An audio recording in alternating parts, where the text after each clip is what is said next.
War 4 na nga ng Road to 100 solo war natin guys. Hi, I'm Chili, a famous AOC player who makes contents about Clash of Clans. So kung hindi ka pa naka-like, subscribe, and follow sa page natin, ay baka naman. Another day, another war, and War 4 na nga ng ating Road to 100 win streak solo war. So kung makikita nyo sa last video natin, ay panalo tayo ng 3 beses. Anyway, meron na tayong 3 win streak at tignan natin kung makakapalag ba tayo sa KVC. So, tara, let's go! Queen Charge Mass Hog Riders naman ang gagamitin natin sa Town Hall 10 guys. Kaya tara, simulan natin. Ton ton ton ton tananan. So ito yung base ng kalaban at ang pinakang target lang natin dito is yung defending heroes at the same time yung mga splash damage. Syempre, kailangan din natin makuha yung laman ng clan castle. So nag-start ako dito mag Queen Charge sa may 3 o'clock kasi naandito yung MP. Threat kasi yan sa Hog Riders natin kasi nga hindi tatargetan niya ng Hog Riders natin kasi ground yon yung MP naka-fly, diba, naka-air. Kaya sa pag-Queen Charge, ilagay niyong titignan yung mga enemy heroes kung nasan sila nakalagay at the same time kung saan mas malapit yung clan castle kasi nga malay natin yung laman ng bantay nila is laman ng bantay? Ano daw? Yung bantay nila is dragon, tapos troops pa natin ground. Naku po, ubos ang ating troops, ate ko. Kaya ayan, since na-learn na natin yung laman ng clan castle, pinuwis na natin. At the same time, nirage natin si Queen para makasustain siya at mabalik yung heart niya. Yung king naman natin sa may kabilang area, ginagamit ko siya for counter funneling. In that way, mas makokontrol ko si Queen kung saan ko siya gustong papuntahin.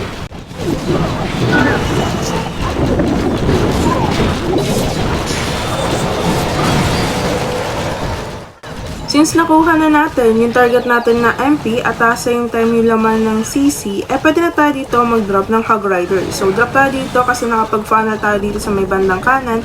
Kaya naman, dito syempre tayo maglalapag ng Hog Rider sa may baba. Para ma-make sure natin na iisang direction lang yung pupuntahan ng Hogs natin. Pagkatapos nyan, dinrap ko na rin dito yung Battle Blink. Hindi pala. Stone Slammer pala yun, sorry. Kamukha kasi. And susuportahan lang natin dito yung mga hogs natin gamit ang healing spell sa bawat defense na may splash damage katulad ng Wizard Tower, Mortar, Bomb Tower. Yan, mga threat yan sa hogs natin. Kaya kapag dumating doon yung mga hogs natin, gagamit tayo ng healing spell, diba? And I guess that's it guys. So take down na yung number 10 na lang and yeah. Ilista nyo na mga bashwops. Anyway, kung gusto nyo i-try itong composition na to, don't worry, yung link na to ay nasa description lamang ng video na to. Kaya naman, check nyo na yung description guys. So, mag-score check na tayo mga bashwops. First attack ko to guys Siyempre, nagsisimula tayo sa pinakambaba hanggang pataas. And 3 para sa atin. Town Hall 11 naman tayo mga bashwops. And ang gagamitin natin dito is ganun pa rin. Queen Charge, Mass Hog Riders, pero Town Hall 10 yung ginamit natin dito. So, try natin guys. Sorry kung mga rush yung mga nai-content ko or naitatapat ko. Kasi yun yung tinapat sa akin ni Supercell wala akong magagawa. Ang pinakang goal natin dito ay ma-reach yung 100 win streak. So, magiging transparent lang tayo sa video na to. Rush or max, ipapakita natin sa video. Sorry po. Kung gusto nyo makapanood ng mga hindi rush, punta lang kayo dun sa isa kong YT channel na JS Chili. And doon, panigurado, masasatisfy yung mga mata nyo. Hindi kayo makakita ng mga rush na atake doon. Kasi nga, naka 50 versus 50 ako doon. And kadalasan sa mga nakakatapat namin, i-mismatch pa. Mas malalakas yung mga kalaban. Kaya naman, subscribe na rin ako doon. So, same process lang din kanina. Nagsimula tayo ng Queen Charge kung saan mas malapit yung clan castle para maipalabas natin yung bantay. Tapos kung saan din may splash damage katulad ng Multi-Inferno. Naandun kasi yung Multi-Inferno kaya dito ako sa may 6 o'clock nag-drop ng Queen. In that way, and makukuha ni Queen yung Multi-Inferno at the same time mapapalabas niya yung clan castle kaso nga lang walang laman. Tapos makukuha pa dito ni Queen yung enemy heroes na enemy Queen at the same time yung MP. Pagkatapos niyan, syempre, as usual, doon ako sa 6 o'clock banda nag-start, nag-funnel. Kaya naman dito ako sa may kabila nag-start ng Hog Riders. And nasusuportahan ko lang yan ng healing spell kapag napunta na dun sa mga splash damage. And after nyan, another healing spell lang ulit sa may Wizard Tower. Para, yun na. Wala na guys, kuha na siya. Ganun lang siya kasimple. Gagamitin lang natin si Queen pang kuha ng mga threat doon sa main main troops natin. Tapos gagamitin din natin siya as a pang funnel. And then after nyan, yung main troops natin will do the rest. Diba? The rest? How's the rest? Amen. And that's it guys, kuha na natin. So pang ilan na natin ito, pangalawa, diba? 3 plus 3 is equal to Kamote. Charot. So next, let's go! Town Hall 11 naman na tayo mga Beshi Wops.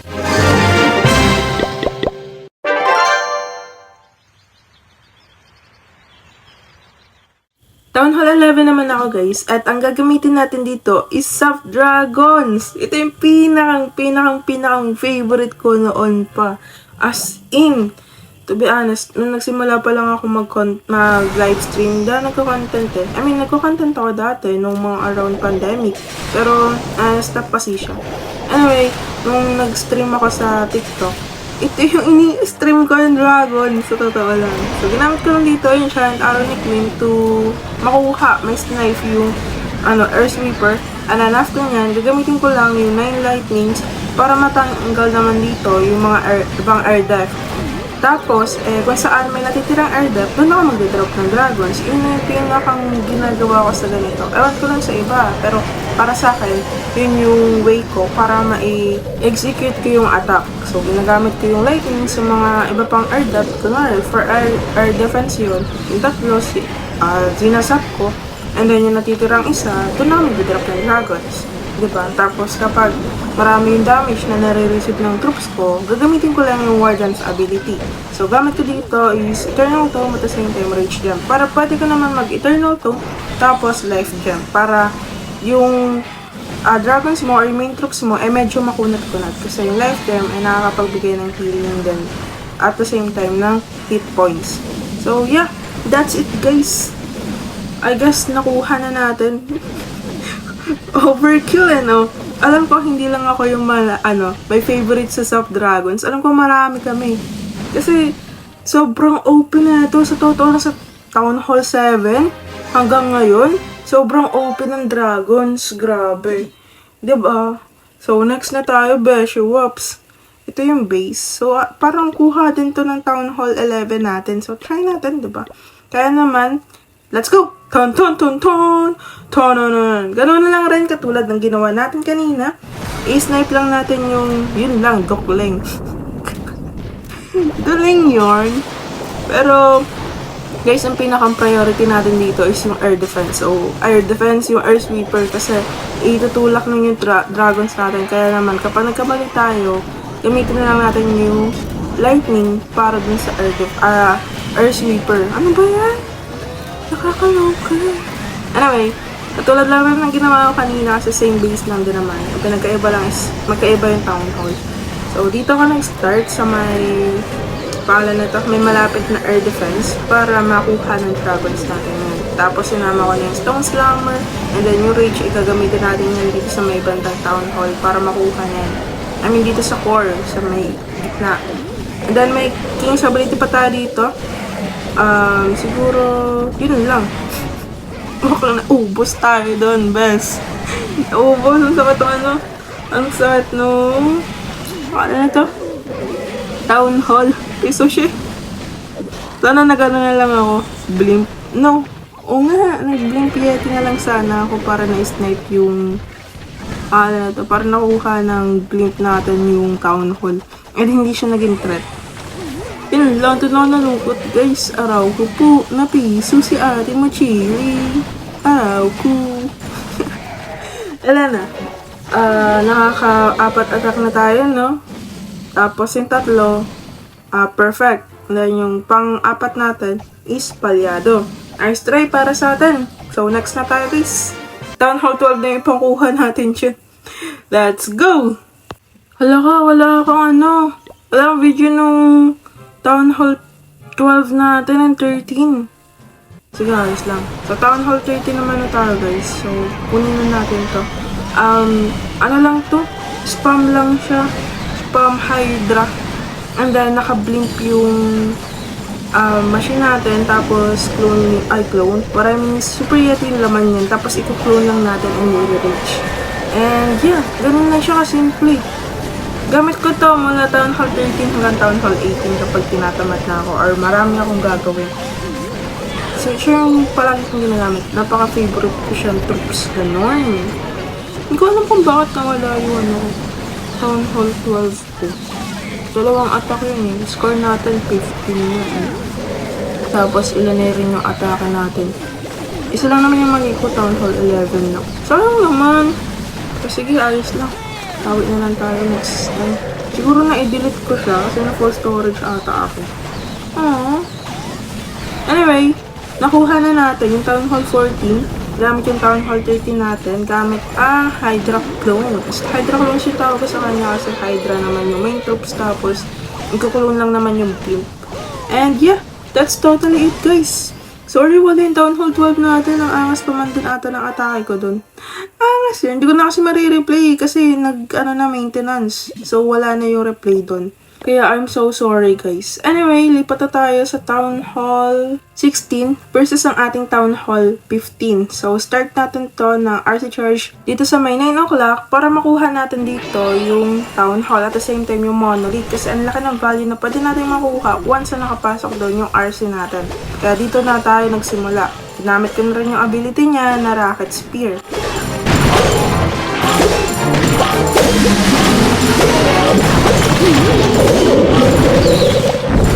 Since ubos na yung ability niya na Rocket Spear, gagamit na tayo dito ng Invi para supportahan siya. And itatago natin yung mga enemy heroes para hindi yan pansinin ng RC natin.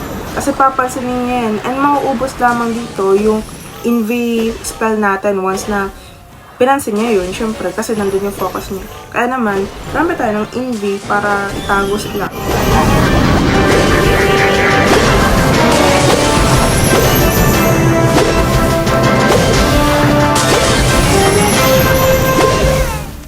Kung makikita nyo, may 6 pa tayong Invi dito at ang ganda ng pasok ng RC natin sa pinakang gitna. Grabe nga yun!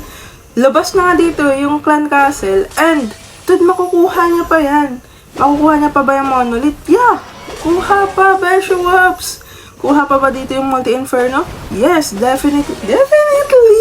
Ang okay! And yeah, kuha na natin yan guys. Ang laki ng value ng RC natin doon. And in-invi ko pa siya para talagang makuha pa yung Clan Castle, yung Multi-Inferno. At the same time, napa-activate niya pa dito yung Rage Tower. Ang sunod natin gagawin, gagamitin yung ability natin. So, tinry kong tamaan sana yung Air Defense dito kaso dock lang yung Quen natin, Besho Waps. And yung Dragons natin, dito na sa taas. Isama na rin natin sa Thunder sa kanya. Tapos yung Sage Barracks sa may 3 o'clock para yung Sage Barracks yung magiging sa area ngayon. Yung King naman natin, isinama ko na kay Queen para may tatangke naman kay Queen.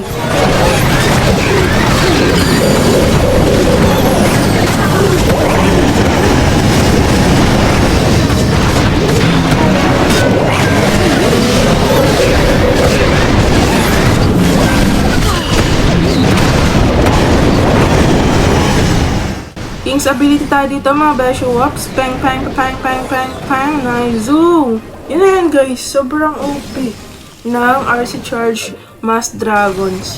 Grabe, isang taon din naging meta to sa Town Hall 17 eh. Sa mga higher. Actually hanggang ngayon meta pa rin naman siya eh.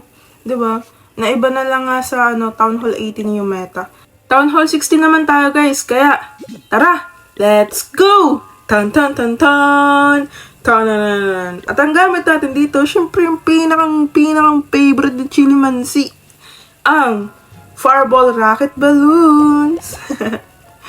Okay, simulan natin to ng paglinis ng mga alipores dyan sa gilid-gilid para makapagset na tayo ng fireball kasi ang laki ng value na pwede natin makuha kung ipapatama natin yung fireball dito sa may Town Hall kasi ang laki ng value na makukuha niya doon. Ang kaso nga lang, 3 lang yung Invi natin dito. Hindi yan sasakto, gagi. O nga. Diba? Hindi ka sumakto. Ang tinamaan yung bomb tower. Bakit kasi 3 lang? Akala ko 4, hindi ko na na verify. So, since doon na tayo nakapag-fireball, kaya naman natin hilutin to. So, ipag-drop na natin si King Queen dito. Sama na natin yung Sage Barracks. So, wait lang. Kailangan natin alagaan ang warden natin dito kasi kailangan siya mabuhay and mababawas, syempre. Isipin mo nag-ano na nga siya Hala, yung King natin lumabas pa. Oh no! Oh no, rage natin si Queen kaya. Wait lang. Focus muna. Ang dami kong daldal. Ang dami kong salita. Ang dami kong stats. Ano ba napakaingay? Charot! So, wala, namatay yung Queen natin. Oh my God! Na ba ang sinasabi ko? Wala na, guys. Palyado to. Oh my God! Ngayon nakalang ako nag-fireball rocket balloons. Natigok pa. Oh no! My standards. So, ayun guys. So, mukhang pamali tayo ngayon. Yung warden natin, hirap na hirap. Kasi, tinutulak na air defense. Air sweeper, And, doon ako nalunggot guys. So, charot, tayo na. OA ang OA.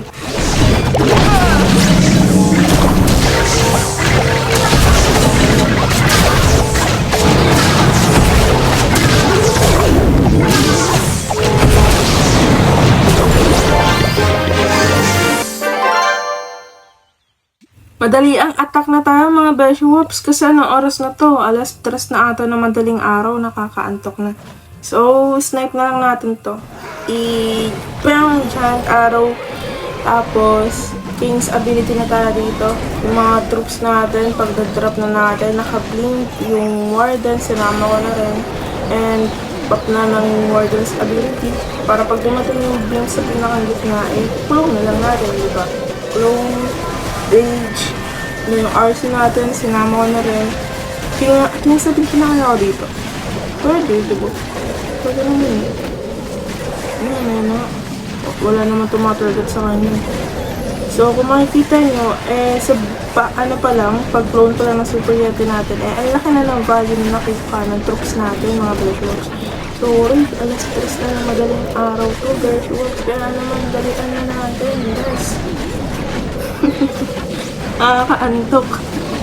Nagawang sleep plan Inopen ko pa yung isa kong plan para sa mga membership ko dito sa YT, sa main YT ko.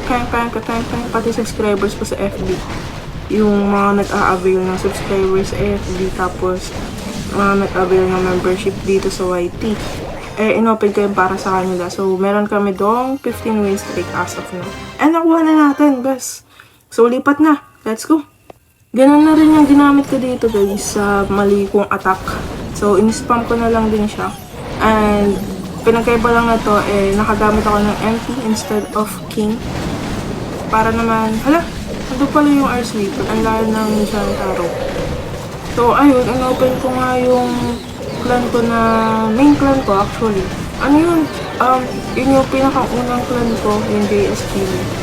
Kasi, kaya JS Chili, kasi nga, may business ako dati. Pag nagkaluwag-luwag siguro baka i-open business ulit ako. Pero depende pa rin. Anyway, ayun nga. Yung V2, second clan ko lang yun. Kaya V2 siya. Chili garlic V2. And alam niyo ba, puro palyado kami. Hindi pa kasi ako ganun sa Runo at hindi ko sinaseryoso ang paglalaro natin. Gusto ko lang maglaro. Gusto ko lang mag-enjoy. Wala pa ako sa competitive scene. Hindi ako nag-turn na. Wala lang. Gusto ko lang mag-enjoy. Alam mo ba dati, gamit ko pangalan dati, Sneaky Goblins.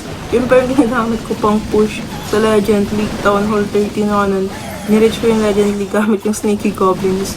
And Sneaky Goblins din yung ginamit ko dati nung nag-start ako livestream sa TikTok. And then, nung nagla-livestream ako nun, unang livestream ko, Sneaky Goblins, wala nanood. So, 6 months later, nag-livestream ulit ako. May nanood. Diba? May nanood, pressure. Nag-send pa nga ng gift. Ang gamit ko na is Dragon. Tapos, doon na nagtuloy-tuloy. Tama yun. Kasi, sa totoo lang dito talaga to, parang ano ko lang siya, lalaroin ko siya, and then later on, i-delete ko rin yung application. Pero sa totoo lang, nagtuloy-tuloy yung paglalaro ko dahil sa mga kaibigan ko lang din. So ayun, nag-Noah's Ark na lang ako dito sa may town hall tuloy. Number 1 ng kalaban, pambawi ko naman sa inyo, Beshua. Baka sabihin nyo, mga spam troops na yung pinagagamit ko.